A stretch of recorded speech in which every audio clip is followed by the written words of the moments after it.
Well, arranged marriage versus studies. How to navigate the crossroads. This is the topic of our discussion today. Arranged marriage versus studies. How to navigate the crossroads. To help readers cope with their anxiety in these stressful times, a series brings experts counselors to answer your mental health queries. A girl has asked, I'm a 27-year-old girl from Chennai. My parents have been looking for a boy for me. Through the arranged marriage process for a few years now, I stopped working a year ago as I wanted to go abroad and study. But that didn't work out owing to the current geopolitical scenarios.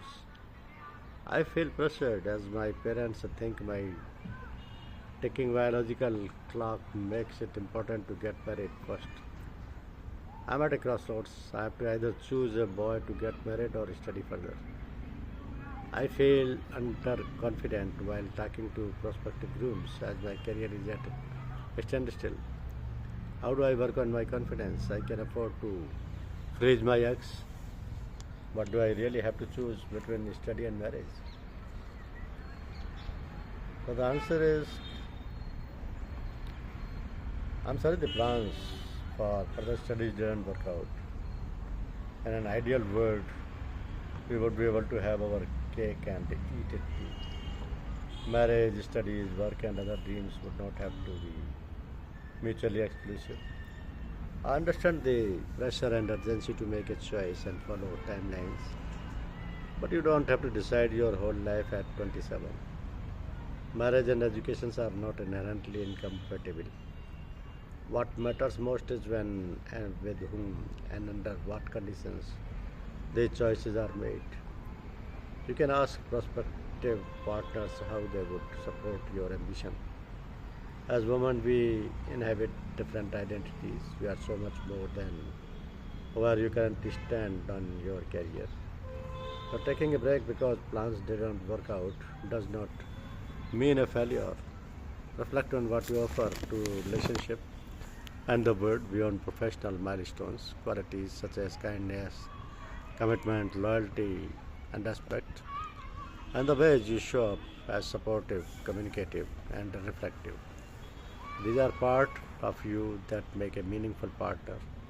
When you ground yourself in your values, you may begin to see yourself through a different lens, and that shift itself can nurture confidence.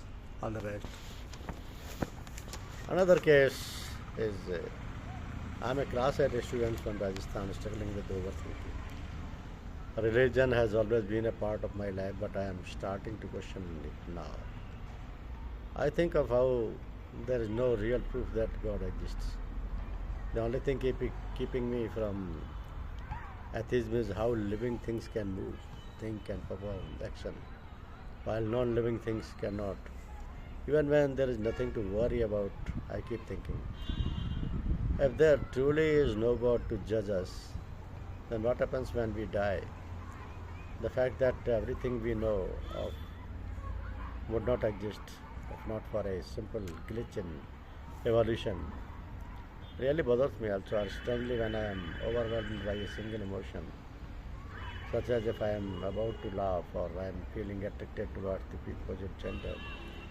I just command myself not to feel it. I am hanging by a thread. Please help.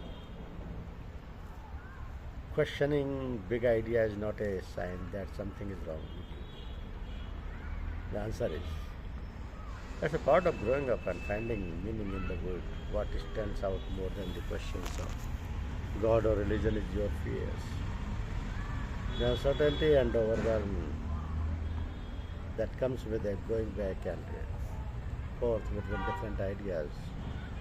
Thought spirals can feel like threats and maybe triggering. Trying to stop these thoughts can increase rumination. Similarly, trying to numb feelings can sometimes intensify them. So instead of trying to answer questions that humans have debated for centuries, That will help to bring your attention to the here and now. Your breathing, your surroundings, your body, learning a simple grounding. The skills can calm the nervous system and slow the spiral of thoughts, giving space to consider meaningful but habit topics more safely. Because you mentioned hanging by a thread, it is important to speak to a trusted adult such as a parent, teacher or social school counselor who can help you access support. You don't have to figure this out alone. Next question is by Maisha. My question is about how teenagers are forced to deal with academic pressure, which often leads them to give up on their cherished hobbies. How does one cope with this trauma? As a 15-year-old, it truly challenges my ability to have a clear head. And the answer is I am so glad you have named something that many teenagers experience. The pressure to center academic performance over all the other aspects of life.